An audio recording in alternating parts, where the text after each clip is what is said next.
स्वागत है आप सभी का मूर्ति नॉलेज में। और आज हम लोग डिस्कस करने वाले हैं उत्पादन फलन। तो शुरू करते हैं उत्पादन फलन।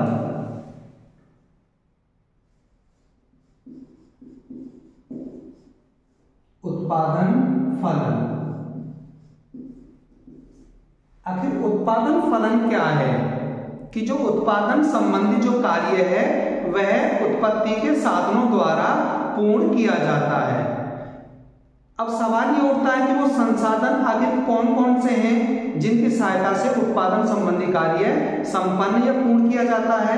तो वो 5 संसाधन हैं उत्पत्ति के।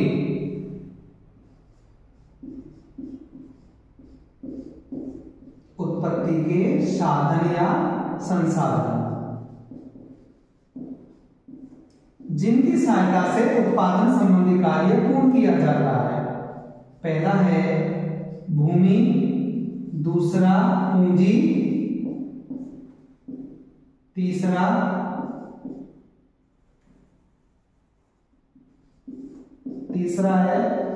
श्रम, चौथा साहस,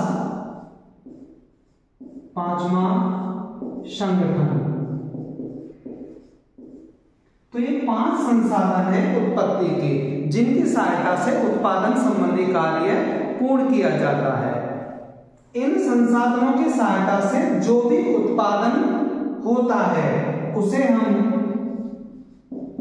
आगत या आधा या जिसे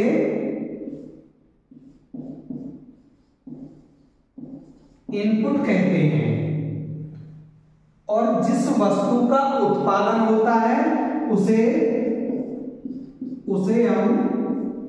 निर्गत या फिर उत्पाद या आउटपुट कहते हैं। यानी इन संसाधनों के द्वारा, इन संसाधनों की सहायता से जो उत्पादन किया जाता है, जो उत्पादन होता है उसे आगत या फिर आधा या इनपुट कहते हैं। और जिस वस्तु का उत्पादन होता है उसे निर्गत या फिर उत्पाद या आउटपुट कहते हैं। तो अब हम संक्षेप में कह सकते हैं कि जो उत्पादन है वो इन संसाधनों का ही एक प्रतिफल होता है। यानी जो भी उत्पादन हो रहा है वो इन संसाधनों के द्वारा ही संपन्न हो रहा है और इन संसाधनों का ही वह उत्पादन एक प्रतिफल माना जाता है। तो अब हम उत्पादन फलन को इस प्रकार व्यक्त कर सकते हैं कि उत्पादन फलन उस भौतिक एवं तकनीकी संबंध को व्यक्त करता है जो किसी फर्म के आगत और निर्गत के मध्य पाया जाता है। यानी उत्पादन फलन उस भौतिक एवं तकनीकी संबंध को व्यक्त करता है जो किसी फर्म के आगत और निर्गत के मध्य पाया जाता है। अब इसे हम मैथमेटिकल अगर लैंग्वेज में लिखें तो हम इसे इस प्रकार लिखेंगे,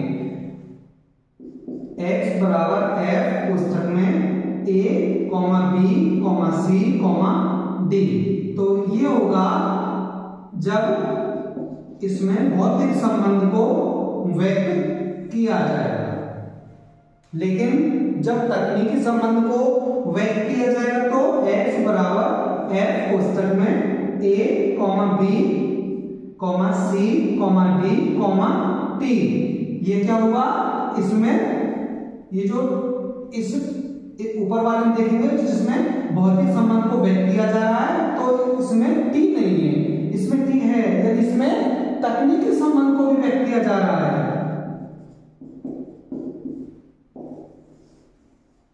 इसे मैथमेटिकल लैंग्वेज में इस प्रकार व्यक्त करेंगे। तो ये था उत्पादन फलन। नेक्स्ट वीडियो में हम लोग लेकर आएंगे उत्पादन फलन के प्रकार।